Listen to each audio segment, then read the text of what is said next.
वैराग्य विद्या निज भक्ति योगा शिक्षार्थम एकः पुरुषः पुराणा श्री कृष्ण चैतन्य शरीरधारी कृपां बुधिर्यस्तम अहम प्रपत्ति। श्री कृष्ण चैतन्य प्रभु नित्यानंद श्री अद्वैत गदाधर शिवासदि गौर भक्त वृंदा। हरे कृष्ण कृष्ण कृष्ण हरे हरे, हरे राम राम राम हरे हरे।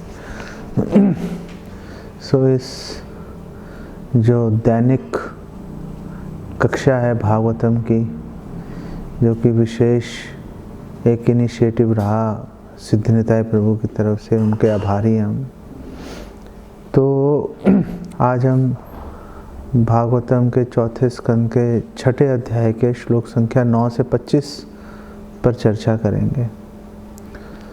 तो प्रसंग चल रहा है कि दक्ष ने अपने यहाँ पर यज्ञ किया और वो यज्ञ के अंदर पूरी दुनिया के लोग वहाँ पर आए, लेकिन दक्ष ने शिवजी को आमंत्रित नहीं किया।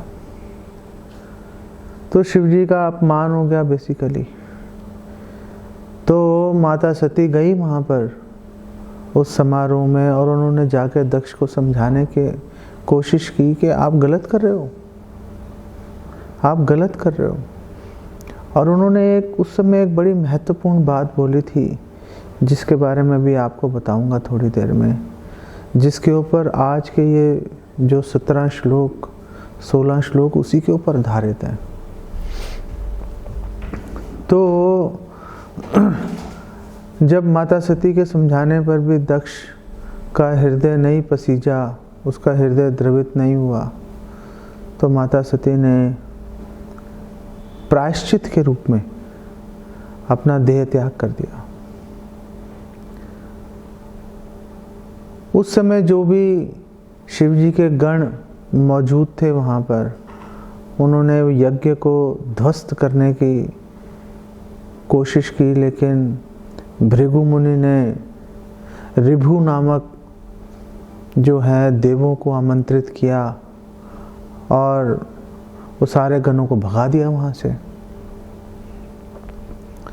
नारद जी ने शिवजी को जाकर सारा वृत्तांत बताया। उनको पता चल ही जाना था, क्योंकि शिवजी के गण वहाँ से भाग कर जाएंगे पराजित होकर, तो कहाँ जाएंगे? अपने स्वामी के पास ही जाएंगे ना। तो नारद जी ने सारा वृत्तांत उनको बताया। शिवजी क्रोधित हो गए और शिवजी ने अपनी जटा में से कुछ अपने केश उखाड़ कर जमीन पर पट गए, तो वीरभद्र नामक राक्षस प्रकट हो गया। विशाल काय, उसका चलने से आसमान में तारे इधर उधर भाग रहे थे।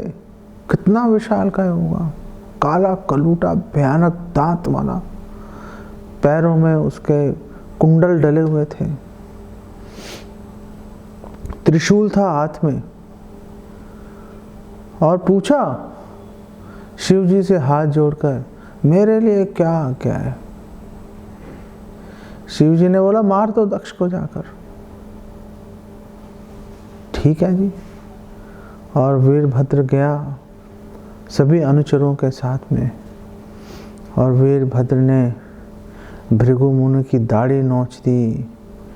वो पूछा, एक व्यक्ति थे, उनके दांत तोड़ दिए।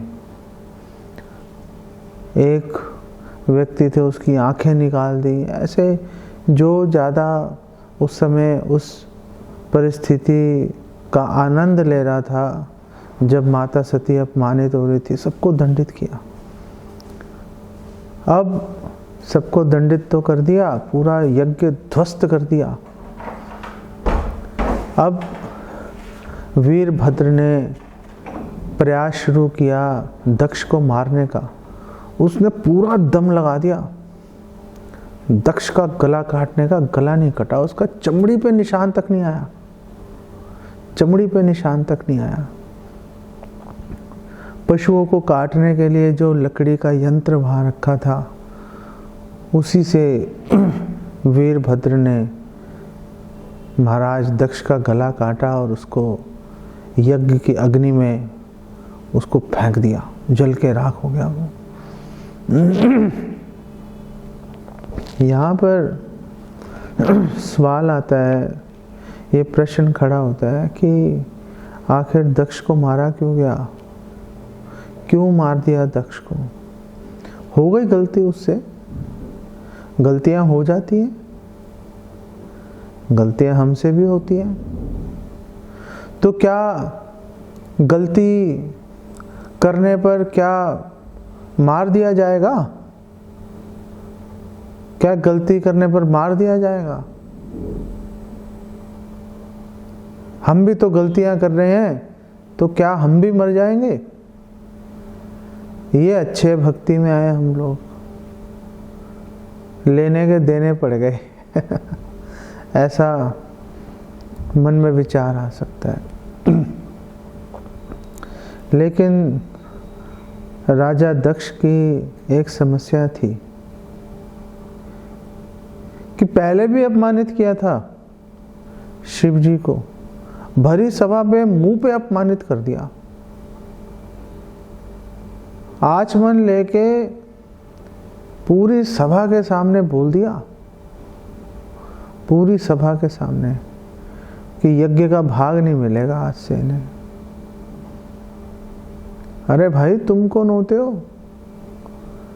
शिव जी, जिनकी ब्रह्मा जी कह रहे हैं इनकी ताकत को भाई कोई नहीं पहचान सकता, कोई नहीं पहचान सकता इनकी ताकत को। इतने ताकतवर हैं शिव जी, इतने बलशाली हैं।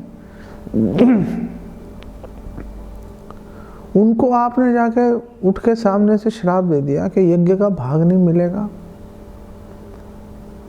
शिव जी ने कुछ बोला? कुछ नहीं बोला, चुपचाप उठ के आ गए वहां से, चुपचाप उठ के आ गए। दक्ष का बाल भी बांका नहीं हुआ, मौका दे दिया उसको। चलो गलती हो गई, तुम्हारा भाई, तुम्हें लग गया कि मैं अपमानित हूं, मैं श्रेष्ठ हूं, शिव जी से, शिव जी खड़े नहीं हुए तुम्हारे सम्मान में, तुम्हें गुस्सा आ गया, चलो कोई बात नहीं, आ जाता है, चाहे गलत था वो गुस्सा, लेकिन चलो आ जाता है गुस्सा, कोई बात नहीं। कभी तो ठंडा हुआ होगा, कभी तो वो गुस्सा ठंडा हुआ होगा। 1 दिन, 2 दिन, 10 दिन, महीना, साल, 2 साल, तो गलतियों पे गलती किए जा रहे हो। दोबारा से यज्ञ किया भाई तुमने, उनको आमंत्रित तक करना उचित नहीं समझा। और शिवजी तो शिवजी हैं ही, तो परम वैष्णव का अपमान तो चलो दक्ष ने किया ही, वहां तक सीमित नहीं था दक्ष। दक्ष की एक पत्नी थी पांचजनी, भागवतम के 6ठे स्कंद में वर्णन आता है 5वें अध्याय में। 5 जनी से उसने 10,000 पुत्रों को जन्म दिया दक्ष ने, और पुत्रों ने हाथ जोड़ के राजा दक्ष से पूछा, हे पिताश्री हमारे लिए क्या आज्ञा है? तुम प्रजा बढ़ाओ, जनसंख्या बढ़ाओ। और जनसंख्या बढ़ाने के लिए, बढ़ाने से पहले तपस्या करने गए, नारद जी मिल गए उनको वहां पे। नारद जी ने उन सबको 10,000 लोगों को सन्यासी बना दिया। दक्ष को चला पता, बड़ा क्रोध आया, बड़ा क्रोध आया, लेकिन पी गए गुस्से को। दोबारा अपनी पत्नी से 1,000 पुत्रों को जन्म दिया। क्या आज्ञा है पिताजी? तुम जनसंख्या बढ़ाओ। ठीक है, हम अभी तपस्या करके आते हैं। और तपस्या करने गए, नारद जी फिर उनको मिल गए और नारद जी ने उनको भी सन्यासी बना दिया। भिक्षा मांगो, गुजारा करो, संतान उत्पत्ति की कोई आवश्यकता नहीं है। अब दक्ष को गुस्सा आ गया। अब गुस्सा तो पहले भी आया था, अब रोका नहीं गया, नारद जी को श्राप दे दिया। नारद जी को, जो व्यास देव के गुरु हैं नारद जी, उनको श्राप दे दिया। एक जगह पे टिक के नहीं रह पाओगे। तो इन सारी घटनाओं से हमें ये पता चल गया कि अपने पद का, अपनी ताकत का उनके दिमाग पे चढ़ गया था, जो नशा होता है महाराज दक्ष के। संभाल नहीं पा रहे थे उसको संभाल नहीं पा रहे थे। वो बार बार वैष्णवों का, भक्तों का अपमान कर रहे थे। उन पर बहुत दया करके शिव जी ने सोचा, अगर ये इसी मानसिकता में अगर जीवित रहेंगे महाराज दक्ष, तो पता नहीं और कितने अपराध करेंगे और पता नहीं इनको कितनी सजा भुगतनी पड़ेगी। इनका अहंकार और ये जीवन दोनों नष्ट कर देता हूं। फिर सही चेतना में जब ये इनको दोबारा सेवा का मौका मिलेगा, तब सब ठीक हो जाएगा। ये सोचकर शिवजी ने वध करवा दिया वीरभद्र के हाथों। ये सोचकर, क्यों मांगो माफी? गलती हो गई, चलो गलती हो गई, कोई बात नहीं, जाके माफी मांग लो। क्यों मांगे माफी? मैं और माफी मांग लूं? नहीं मांगी माफी दक्ष ने। इंतजार भी किया, प्रतीक्षा की, शिव जी ने नहीं मांगी माफी। हम लोग सोच सकते हैं दक्ष इतना मूर्ख कैसे हो सकता है, लेकिन हम लोग अपने हृदय में झांक के देखें, हम भी यही करते हैं। हम लोग भी ऐसा ही करते हैं, वैष्णवों के प्रति गलतियां करते हैं, फिर अड़ जाते हैं अपनी बात पे, अपनी बात पे अड़ जाते हैं। नहीं भैया, ऐसा कैसे? हमारी चेतना हमें संदेश भी देती है कि देखो आप गलत कर रहे हो, नहीं सुनते उसकी बात। अंतरात्मा कुचल के रख देते हैं हम। हमारा अहंकार सबसे बड़ा खड़ा हो जाता है वहां पर। दूसरों के प्रसंग को देखकर अपने जीवन में बदलाव लाना, यही समझदारी है। वो महाराज दक्ष ने ऐसा कर दिया, महाराज दक्ष ने वैसा कर दिया, उनके साथ ऐसा हो गया, ये सुन तो सब रहे हैं, लेकिन आत्मविश्लेषण कितने कर रहे हैं कि क्या मैं तो दक्ष बन नहीं रहा? क्या मैं तो दक्ष नहीं बन रहा? क्या मेरे से दूसरे वैष्णवों के प्रति कोई अपराध तो नहीं हो रहा? हम लोगों को इस विषय में सतर्क भी रहना चाहिए, सचेत रहना चाहिए और निरंतर आत्ममंथन करते रहना चाहिए। जाने अनजाने कभी वैष्णवों के प्रति अपराध हो जाए, तुरंत उनसे क्षमा मांग लेनी चाहिए। सीनियर वरिष्ठ भक्तों से माफी मांगना हमारा कर्तव्य तो चलो है ही, वैष्णव सदाचार तो है ही, लेकिन हमारे हित की बात भी है। हमारे हित की बात कैसे है? हमारा जीवन पूरा का पूरा वरिष्ठ वैष्णव की दया पर आधारित है। कदम कदम पर उनके मार्गदर्शन की आवश्यकता है, कदम कदम पर। वरिष्ठ वैष्णव हम पर आश्रित नहीं है, लेकिन हम पूर्णतः उन पर आश्रित हैं। वो तो बेचारे प्रतीक्षा करते रहेंगे, चलो कब आएंगे, वो प्रतीक्षा करते रहेंगे।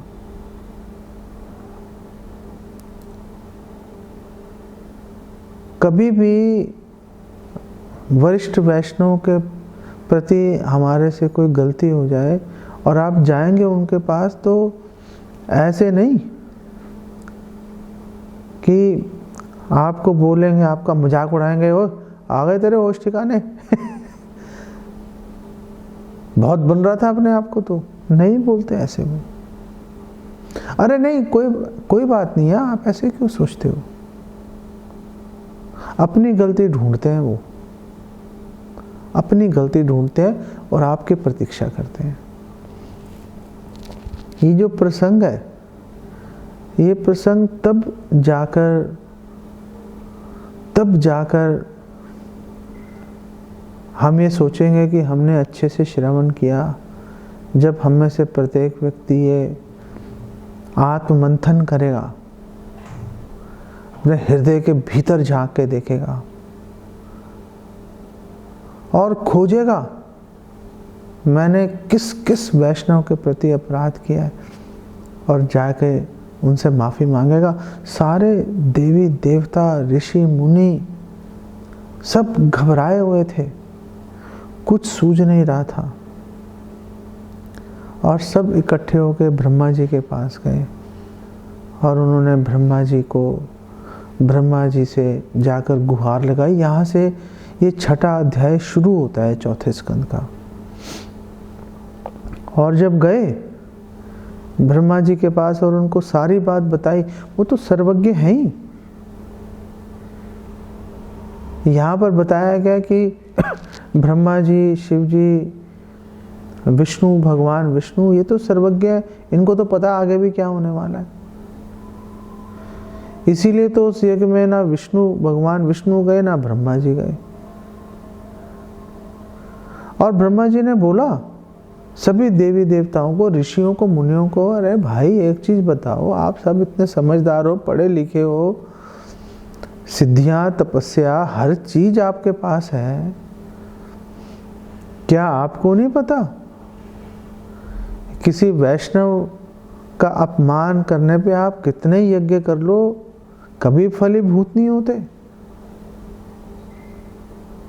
कभी फलीभूत नहीं होते। अरे तो फिर क्या आशा है, अब हमारे लिए क्या आशा की किरण है, जाके माफी मांगो। अरे माफी कैसे मांगे,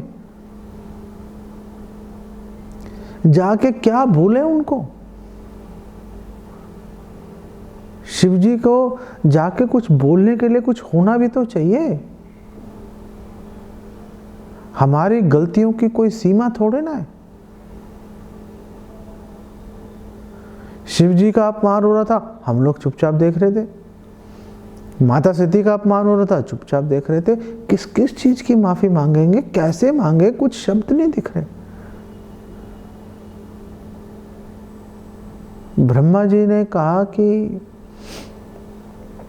समय आने पर शब्द भी मिलेंगे, कर्तव्य आपका क्या है कि आप जाओ और उनके सामने नतमस्तक हो जाओ, दंडवत उनके सामने अपना सर्वस्व अर्पण कर दो। शिवजी आशुतोष हैं, शिवजी आशुतोष हैं, अपने हृदय में आपके प्रति वैमनस्य रखेंगे नहीं। वो ब्रह्मा जी शिव जी के माध्यम से वैष्णव का गुणगान कर रहे हैं। शिव जी ये बता रहे हैं कि एक वैष्णव का क्या आचरण होता है। शिव जी के माध्यम से ब्रह्मा जी हमें इस बारे में जानकारी दे रहे हैं कि वैष्णव कितने उदार चित्त होते हैं। वैष्णव कभी भी किसी के प्रति अपने हृदय में वैर भाव नहीं रखते। जैसे भगवान सबके प्रति समभाव है, समोहम सर्वभूतेषु, भगवान सबके प्रति समभाव रखते हैं, ऐसे ही शिव जी इत्यादि जितने भी परम वैष्णव हैं, जितने भी शुद्ध भक्त हैं, वो किसी के प्रति अपने हृदय में वैर नहीं रखते। क्यों नहीं रखते?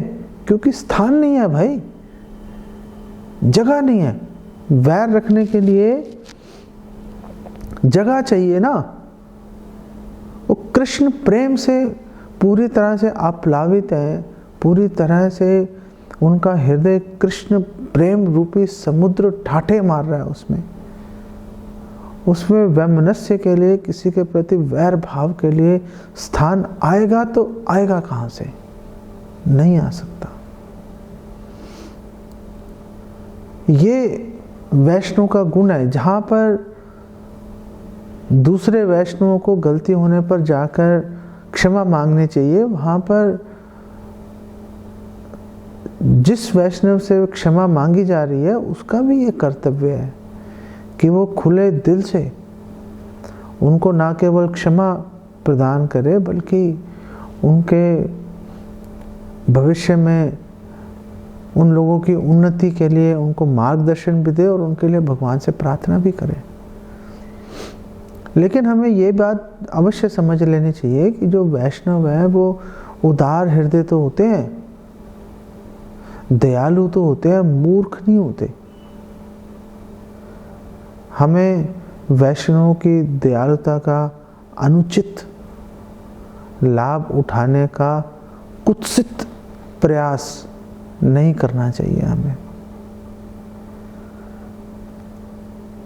वैष्णव निश्चल हृदय से आपकी सेवा करने के लिए तैयार है।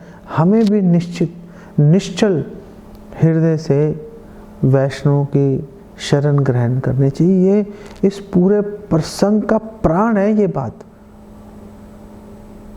अब आपको वो बात बताता हूं जो माता सती ने महाराज दक्ष और सभी उपस्थित देवी देवताओं और ऋषि मुनियों को बोली थी कि जो शिवजी हैं उनका ऐश्वर्य, उसको संभालना, देखना, समझना आप लोगों के बस की बात नहीं है। उसकी बराबरी करना तो बहुत दूर की बात है।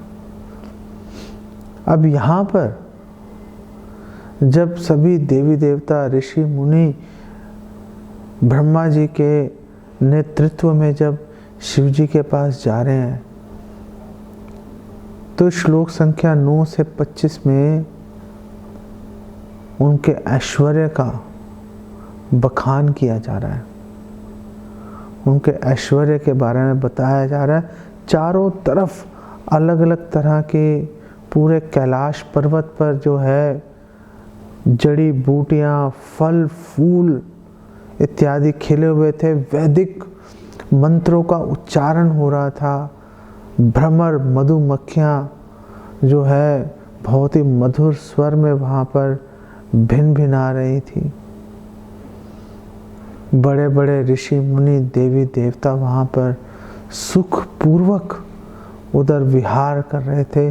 सुंदर गुफाएं थी, झरने थे, तरह तरह के कमल के फूल खिले हुए थे, 100 पंखुड़ियां वाले,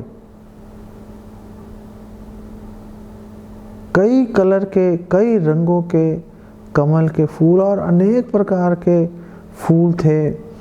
कमल के फूल विशेष रूप से स्वर्णिम, बिल्कुल ऐसे लग रहा था सोना खिला हुआ है वहां पे। ओह, कमल का फूल वैसे ही कितना सुंदर है, और अगर स्वर्णिम फूल वहां पे खिला होगा तो क्या अद्भुत दृश्य होगा। सौगंधिक नामक वहां पर फूल था कि चारों दिशाओं में मन को मुग्ध करने वाली सुगंधी फैली हुई थी। चारों ओर विभिन्न प्रकार के पशु पक्षी विहार कर रहे थे। अनेक प्रकार के हिरण थे और उन हिरणों में कस्तूरी मृग भी था, जिसकी कस्तूरी की खुशबू चारों ओर फैल रही थी। नंदा, अलकनंदा नामक वहाँ पे 2 झरने, 2 लेक्स कह लो या नदियाँ, वो भी वहाँ पर बह रही थी और भगवान के चरण कमलों का स्पर्श प्राप्त करने के कारण अत्यंत पवित्र थी। वहाँ पे गंधर्व आदि जितने अपनी पत्नियों के साथ देवी देवता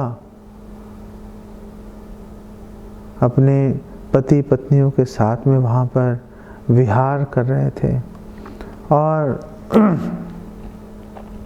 पूरा वातावरण ऐसा था कि सभी देवी देवता उसको देखकर मंत्र मुग्ध हो गए। अरे ये कहाँ पर आ गए हम, ये इतनी आश्चर्यजनक जगह कैसे आ गई है। और वो जगह जो है मनमोहक कितनी है, भगवान की भक्ति के लिए अत्यंत उपयुक्त है, लेकिन इतनी मनमोहक है कि लोग उसका गलत दुरुपयोग भी कर रहे हैं। वहाँ पे स्वर्ग लोक और स्वर्गीय लोकों की स्त्रियां आ रही हैं अपने पतियों के साथ, और वहाँ पर वो क्रीड़ा करके उस जल में स्नान कर रही हैं, विहार कर रही हैं, अपनी थकान को उतार रही हैं। कुबेर के पुत्र नलकूबर मणिग्रीव भी इसी स्थान पर विहार करने आए थे। और वहाँ पर हमारे आचार्य एक्सप्लेन कर रहे हैं कि ये जो नदियाँ हैं, जो झील हैं, ये मोक्ष प्रदान करने की ताकत है। भगवान का स्पर्श है इनको, लेकिन जो लोग देहात्म बुद्धि में है, काम वासना जिनके सिर पे सवार है, वो इन वस्तुओं का भी भोग कर लेते हैं इंद्र तृप्ति के लिए। आपको भागवतम के 10वें स्कंद में मिलेगा कुबेर पुत्रों का प्रसंग, जहाँ पर वो बहुत ही बेशर्मों की तरह नग्न अवस्था में इसी स्थान पर विहार कर रहे थे जब नारद जी ने उनको श्राप दिया था। यही वो जगह थी, यही वो जगह थी। तो वो लोग, जो लोग काम वासना से पीड़ित हैं, जो लोग 24 घंटे अपने इंद्रियों को शांत करने के लिए उत्सुक रहते हैं, वो लोग इतने मधुर वातावरण का भी प्रयोग कर लेते हैं अपनी इंद्रिय तृप्ति के लिए। और यहाँ पर 24वें श्लोक में एक बड़े महत्वपूर्ण शब्द का प्रयोग किया गया है कि ये जो नदियाँ, ये जो झीलें हैं, ये क्यों पवित्र थी? क्योंकि इनका स्पर्श था तीर्थपाद। और श्रील प्रभुपाद बोल रहे हैं कि ये बहुत ही महत्वपूर्ण शब्द है। तीर्थपाद शब्द बहुत ही महत्वपूर्ण है। तीर्थपाद शब्द का अर्थ है, 2 अर्थ हैं तीर्थपाद शब्द के। एक अर्थ तो ये है कि वो भगवान जिनके चरणों में, चरण रूपी तीर्थ में सैकड़ों करोड़ों भक्त उसका रसास्वादन कर रहे हैं, उसका रसास्वादन कर रहे हैं। और तीर्थ पाद का एक अर्थ ये भी है कि जो भी वस्तु भगवान से स्पर्श करती है वो तीर्थ के समान पवित्र हो जाती है।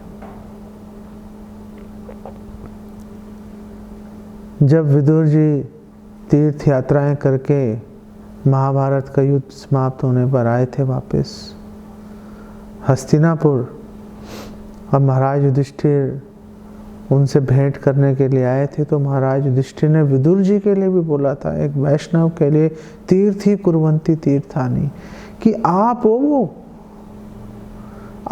वो जो तीर्थों को तीर्थ स्थान बनाते हैं, आप हो वो।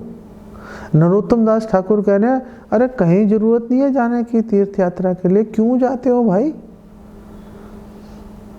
तीर्थपाद का स्पर्श प्राप्त कर लो। वो कैसे स्पर्श प्राप्त होगा?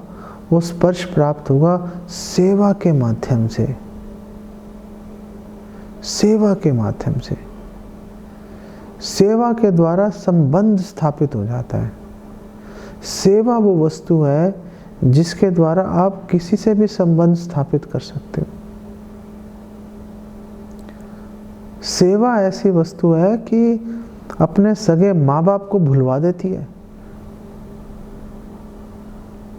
पराये व्यक्ति को व्यक्ति अपना ज्यादा सगा मानना शुरू कर देता है। महाभारत के युद्ध शुरू होने से पहले महारानी कुंती मिली थी कर्ण से और उसको बोला था कि मैं तुम्हें ये बात बताना चाहती हूँ कि तुम मेरे सगे पुत्र हो। वो एक सूत की पत्नी राधा, वो तुम्हारी माता नहीं है। कर्ण ने बोला नहीं भाई, उसी ने पाल पोस के बड़ा किया है मुझे, मैं तो उसी को माँ मानता हूँ, आपकी बात नहीं सुनूंगा मैं। सेवा से संबंध स्थापित हो जाता है। आप किसी की भी सेवा करेंगे उससे संबंध स्थापित हो जाएगा आपका। तो नरोत्तम दास ठाकुर कह रहे हैं, श्रील प्रभुपाद उस पे कमेंट कर रहे हैं, उस पे व्याख्या दे रहे हैं कि किसी भी भक्त को कहीं जाने की आवश्यकता नहीं है। आप सेवा के माध्यम से भगवान से संबंध स्थापित करो और जहाँ पर भी आपने सेवा के माध्यम से संबंध स्थापित कर लिया वहीं पर भगवत धाम प्रकट हो जाएगा, वहीं पे भगवान स्वयं प्रकट हो जाएंगे। और श्रील प्रभुपाद ने ये करके दिखाया। पूरे संसार में श्रील प्रभुपाद गए और श्रील प्रभुपाद ने पूरे विश्व में जगह जगह पर वृंदावन उजागर कर दिया, प्रकट करके रख दिया। किसी में ताकत नहीं थी, प्रभुपाद ने कर दिया। कैसे कर दिया? सेवा के माध्यम से। सेवा के माध्यम से प्रभुपाद ने जितने भी लोग मिले, श्रील प्रभुपाद ने उन सबको सेवा में लगा दिया।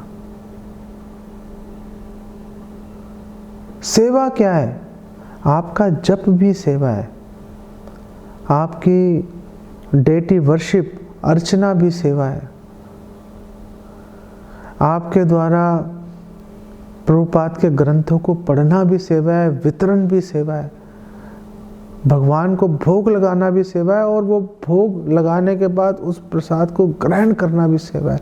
हर चीज सेवा है अगर सेवा की दृष्टि से किया जाए उसे। अगर हम लोग जप साधना सेवा के दृष्टिकोण से, सेवा भाव से अगर करते हैं तो बस कहीं जाने की आवश्यकता नहीं है। यहीं बैठे बैठे जहां पर भी हम हैं वही स्थान तीर्थ स्थान में परिवर्तित हो जाएगा, वही स्थान तीर्थ स्थान में परिवर्तित हो जाएगा। वहीं पर बैठे बैठे आपको भगवान की अनुभूति, भगवान का अनुभव, रियलाइजेशंस आपको प्राप्त हो जाएंगी।